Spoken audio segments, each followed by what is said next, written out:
Hello, everyone, and welcome to What's the Tea with Gen X, Y, and Z. We are three generations, three perspectives, one cup of truth. So get ready for a refreshing take on hot button topics because we are brewing up a steaming hot take on today's most pressing issues, where we'll dish on everything from social justice to pop culture with humor, honesty, and maybe even a little healthy debate. We'll sip the tea, spill the honest truth, and find common ground across the generational gap. This show is informative, it's insightful, and it's guaranteed to stir the pot.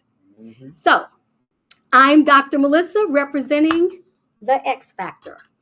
What's up, y'all? I'm Amber, and I'm holding it down for us Millennials. And I'm Zion, keeping it real for us ears. All right. All right, y'all, before we get this episode started, I know last episode, Dr. M was talking about my dad hat. Now, y'all, last episode, I did not have on a dad hat. Disclaimer, as Dr. M might have told you guys. That was absolutely a fedora, Dr. M. It wasn't. So that wasn't a dad hat? Nope. I'm going to bring it next week so you guys can actually see the dad hat that me and the producer were talking about. And y'all know, too. Y'all know what the dad hat is. Y'all know. Yeah, it tightens up in the back, and if you got it shapes your head in the perfect. You got to help out my fellow Xer. You got to help her out. All I'm gonna say is, in my defense, if I walk into the room and you and the producer are talking about dad hats and you have on a hat, it wasn't a big stretch for me to assume that was the hat. But my bad. Okay, so next week we'll see what a dad hat look like. Absolutely. Google it in the meantime. New age, y'all. Google it. Definitely. So you guys, can we go on with today's topic? We can. Okay, and it's not dad hats. So our topic today is on the generational perspective of dating. Right? And let me first say this before we ever get started. You guys know we're talking about generational perspectives across different topics. Mm-hmm. But let me just say this. I represent the X generation. But the X generation, the Y generation, the Z generation, we're not monolithic. And what that means is it's not one size fit all. In each generation, there are individualities. So when I'm speaking about the X factor, I'm speaking from the perspective of being a woman that's a part of Gen X, who is African American, who grew up in the South. So there are a whole lot of other things that shape my perspectives. So I throw that out there to say that we're speaking for our generation, but not necessarily for everyone in our generation. I just want to put that out there because somebody might be saying that ain't. I've never heard the word whack. And that's okay. Or shorty. Amen. Right. So I want to throw out and start this topic by asking, how was dating defined in your generation, and what terms were used for whether you were just getting to know someone or as opposed to being exclusive? So I thought that before we started this, we would kick it to our Gen Z researcher. Tech savvy. Yes. And he will give us the textbook definition of dating. All right, y'all. So I wouldn't say textbook because I went to my old friend Google. But the first generated definition we have for dating is dating as a stage of romantic relationships in which two individuals engage in an activity together, most often with the intention of evaluating each other's suitability as a partner in a future intimate relationship. So that's the definition. Ooh, that's tight. That's tight. Mm-hmm. So Amber, for you, how was dating defined in your generation? What terms did you guys use for dating as opposed to being like exclusive with someone? So we never used dating, but it went from you were talking to somebody, and then it went to you was cuffing that person. So dating was what? Never cuffing that person. Yes. Cuffing. Okay. Yes, cuffing. So it never was you were actually dating that person or you were exclusively in a relationship with that person. You went from talking to that person, getting to know that person, and if you actually wanted to be exclusive with that person, then you was cuffing that person. Cuffing. Yes. Cuffing. CUFFING. Yes, cuffing. Okay. So cuffing. I'm sorry. So what does that mean? Where did it come from? Is there Well, cuffing, like you were locked down to that one person. So like you could not talk to anyone else. So like handcuffing. Like handcuffed, unfortunately, yes. Okay. All right. Good to know. All right. What about you, Zion?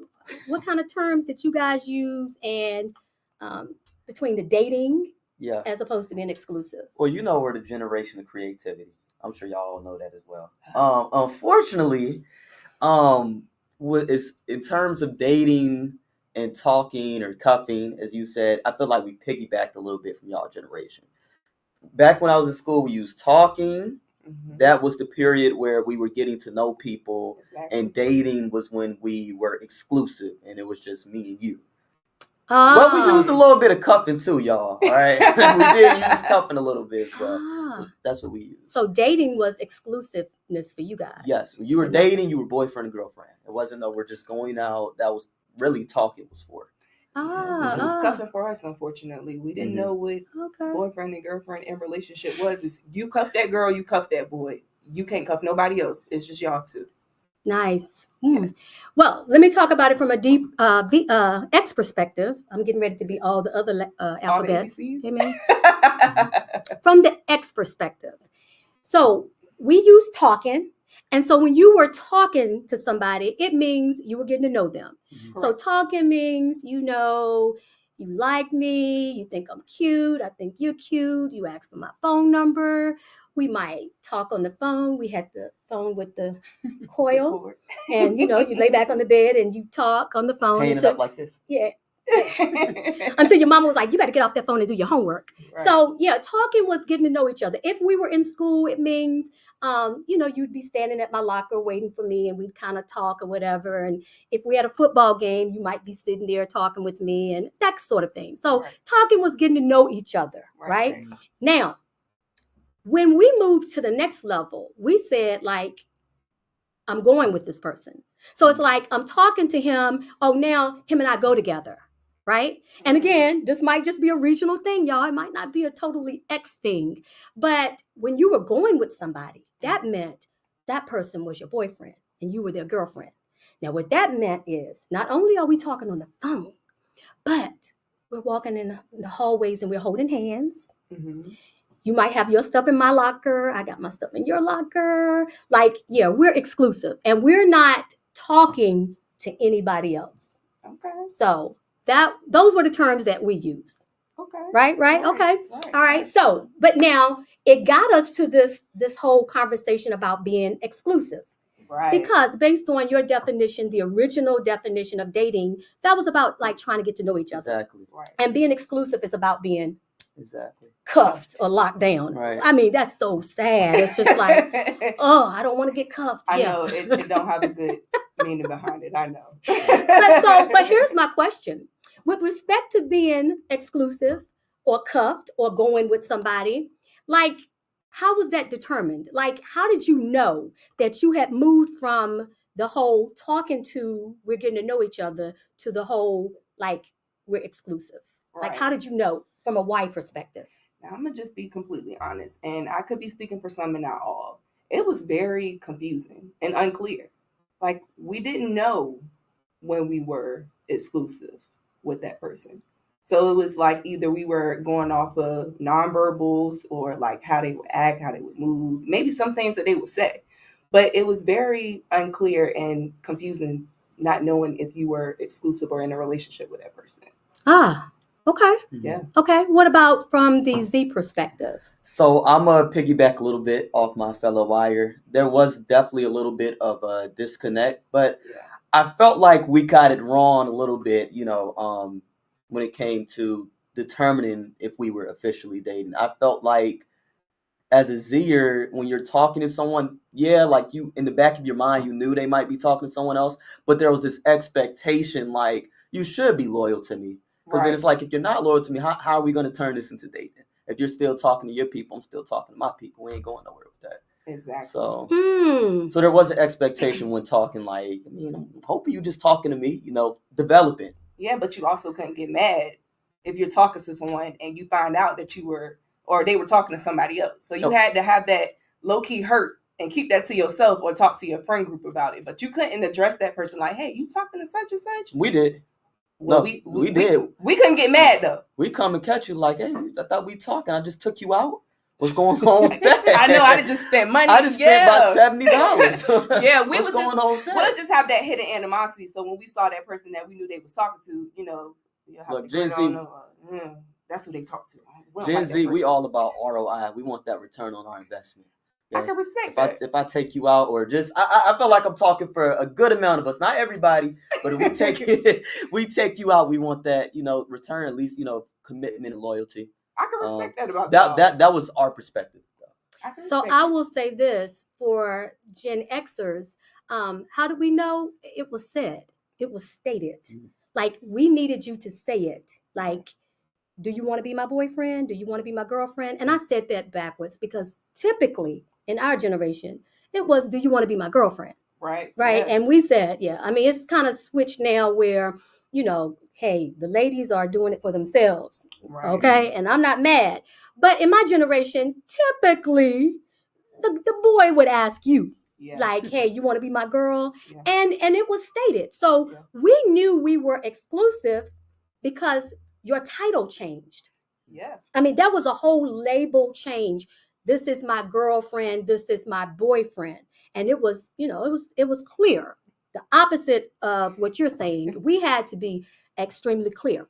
So I'm going to tell you what I'm going to show you on the other side of the break, though. I'm going to show you how we actually determined that. Just wait for it. I'll be back with that one. But, and I promise y'all going to be like joking me like, oh, you are really old. And that's okay. I'm good with that. At least you have some clarity, though. That's what we didn't have. Well, exactly. So that leads me to this. So when we talk about the whole perspective of dating, how has that changed over the years? So if you had to use one word, to describe it, what would your word be and why? So I'm going to start with, our word was clarity. Mm-hmm. Like, when you talk about our perspective of dating, we needed clarity. So what we did not want is to be talking to you, with you, and you talking to other people because we weren't clear. Right. In my generation, we were clear. Like, wait, so what are we doing? We've been talking for a month now, and you've been calling me every day and wasting all my time and meeting me at the locker. And so what are we doing? Right. We needed a title. Like, absolutely. Am I your girlfriend? Are you my boyfriend? So I can know how mad to be if I find out you're talking to somebody else. Right? Right. We craved clarity. No ambiguity. No, I don't know if we're together or not. No. And then I wore your class ring. Aww. I'd wear your jacket. Yeah, we like. What's that? Oh yeah, we the leather jackets and all that. Oh yeah, listen. You knew. Oh, that's such and such's girlfriend. Like, we knew that. So our word was clarity. Okay. How was that different based on even what you said earlier? Yeah, and I'm gonna piggyback off of what I said earlier. It was very confusing and it was unclear, because you had to figure out if you were someone's or somebody cuffed you by, things that they would say to other people, or if they were claiming you, or how your name was saved in their phone, if they even let you check out their phone, because sometimes you'll have certain type of emojis and stuff by your name. So like, if you just say my regular name, like, I know I don't mean nothing to you for real. You gotta give me some emojis. You know what I'm saying? Like, the love of my life. Like, go all the way with it so I can know it's real. But like, that's how we had to figure out if we were that person for that someone. So unclear. Okay, so it changed from Xers being very clear to Ys being more ambiguous, and you had to look at more actions than words. We relied more on words. Okay, and so what about Z? So I just love how it's a good chronological order, right? So you were real relying on words, you were relying on actions. Right. We can't rely on neither. Exactly. So my word would be advantageous for our generation, because what you were saying, well, you had a good example about what's my contact in your phone. Well, you better pray that's not the front contact, and there might be a whole second one. Oh. So, we're in an age where it's not.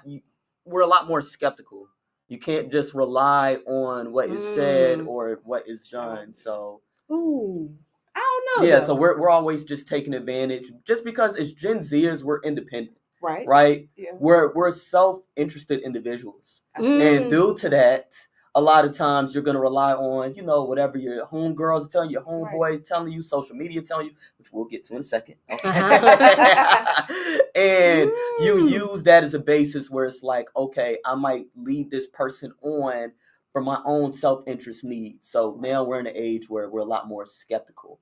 And I'm gonna say self-centered, and I'm not saying that judgmentally. Mhm. I'm just saying focused on the self Exactly. and what's to my advantage. Exactly. Right. Huh. And I'm not gonna say that it's bad not to act off someone's actions, because sometimes someone's actions can really tell you if they're really feeling you or not. True. So I wouldn't say that's a bad thing to No. be able to determine something by, because Right. I don't want to hear what you're saying. I want to see. Right. We're in an age you can't solely determine off of someone's actions nowadays, because now people, they got a little bit of swag to them. They do. Right? They're smart. People They prey off smart. each other's innocence and just naiveness. Yeah. And, due to someone's lack of experience, they can get played because they don't have any experience. So that'll take us to the whole concept too that we'll be exploring in future episodes about commitment and where we stand with our word and that sort of thing. And so when you say skepticism, that's very real, and I think that sort of permeates throughout the generations. I think life sometimes causes us to be more skeptical. Definitely. And when I talk about Gen Xers back in the day, like really, when we come back from the break, when I show you what I got to show you, you're going to be like, yeah, was it that simple? Well, for us at that time, it was. So don't go anywhere. Stay tuned. We're going to dive into the whole concept of dating apps when we come back. Ooh, you don't want to miss that. We'll see you in just a few seconds.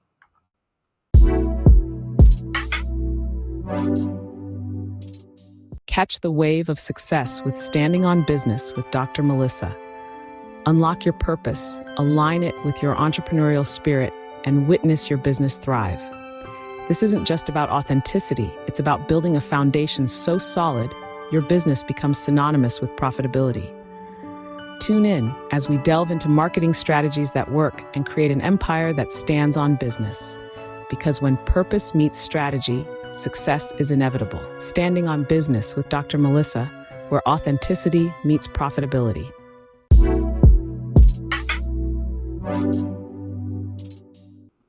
Okay, so welcome back to What's the Tea with Gen X, Y, and Z. As promised, before we get into the whole dating app thing, I told you guys that Xers, we were about clarity. Like we wanted to know if we were cuffed, right? So we had contracts. And I know you guys are like, oh, this is so whack. Where are my Xers out there? So you'd be walking down the hallway, right? And dude that like you would be like, and they always did it real like quiet, like, and they pass it to you because, of course, we're all worried about rejection. We don't want to be rejected. But you would get something like this. I've gotten a couple of these in my day. And notice the folding, y'all. I can't believe I still remembered how to fold. But you would open this up while you were sitting in social studies class when you should have been studying and listening to the teacher. And you would get something like this. And it would say, and it would say at the top, confidential. Because here was the thing. You can't show this to everybody. Now, sometimes you did show your good girlfriend. But it said, will you be my girlfriend? Check yes or no. And there's check boxes. This is a contract, y'all. Yes or no. And then it says, do not show this to anyone else.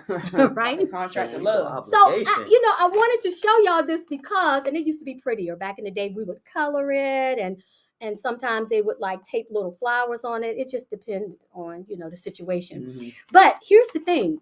This speaks to the fact of how clear we needed to be. Mm-hmm. Like, and once you check this now, you're cuffed. You're locked in. You're on contract. So I wanted to go back to that and just, this was like, it's cool.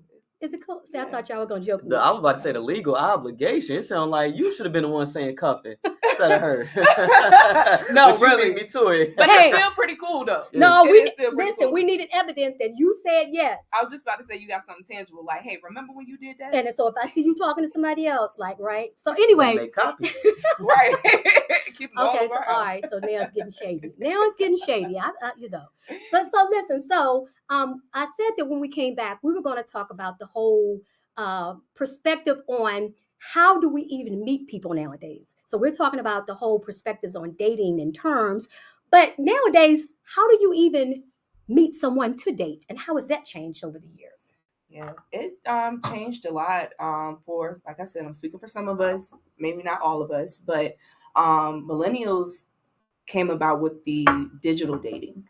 So it wasn't your typical meeting somebody, outside and, starting to talk and getting to know each other. So, down the line, you might become in a relationship. It was more so of we were going online to be in people's inboxes and try to get on that way. Slide in the DMs. Slide up in the DM. So we definitely made digital dating very popular in our generation, in our time. And it worked for some, and for some it probably didn't. But yeah. So when you say digital dating, you're talking about the dating apps. Absolutely. Yes. We started the dating apps. There's a lot of them. It's more popularized now. It's a lot more of them here now. But yeah, we started the dating apps where, you can go online and find your happily ever after. Just like finding a shirt at a store. Absolutely. Online shopping. Right. It was easy. So just to piggyback off you, y'all are definitely the founders of digital dating. Yes. Since then it's definitely evolutionized. It has. I hope I'm saying that right. Mm-hmm.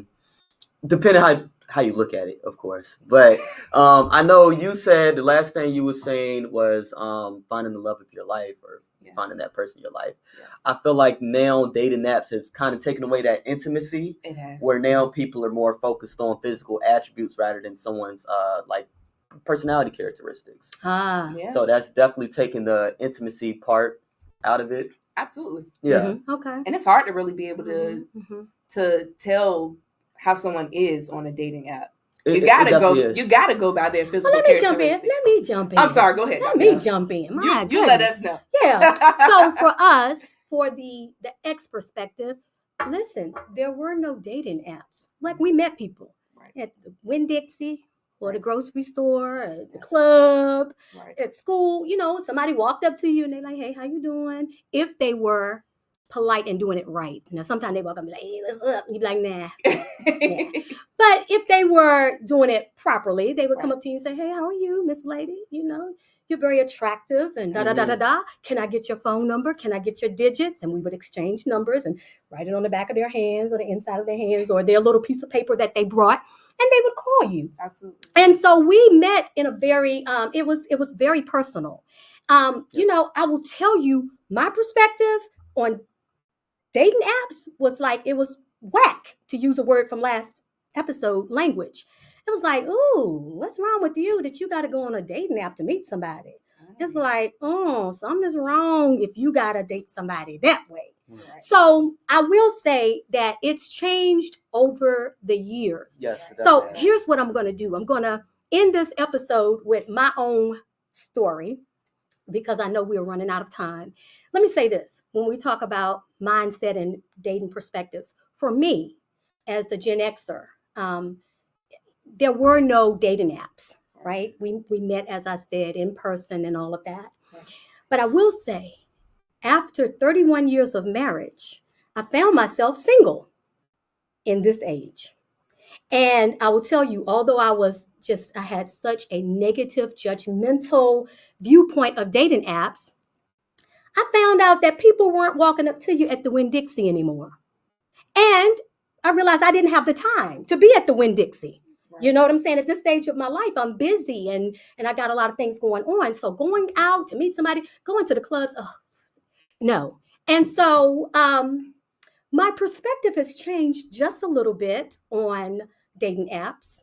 And I'll tell you why. I'm married, and I will say that I met my current husband on a dating app. Ooh. I throw that out there because I think it's so neat when we talk about generational perspectives, and then we can talk about a mindset shift. Yeah. For me, I have a completely different viewpoint on dating apps. Absolutely. Because for me, it cut through a lot of the minutia.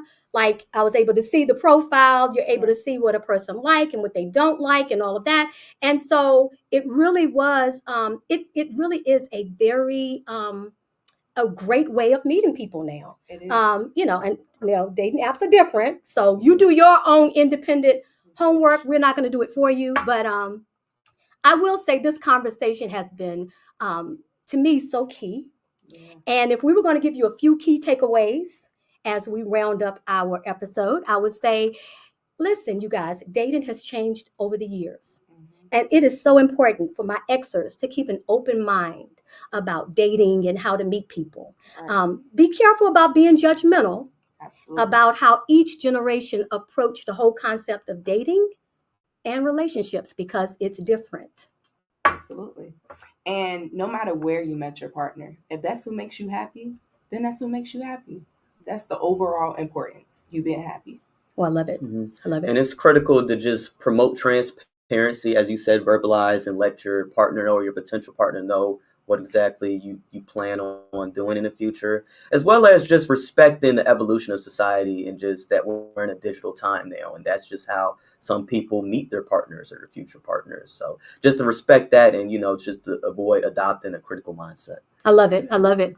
So you guys, this was a fun one. Thank you for joining us on this journey of exploring dating differences amongst the generations. I want you to remember that every conversation is an opportunity to learn, grow, and connect with one another. So remember, we got to keep the conversation brewing. We got to keep asking questions, listening to understand, and acknowledging the unique challenges that each generation faces. As we look for that common ground, I want you to know that it is there. We just got to keep looking for it. So until next time, keep sipping and keep talking.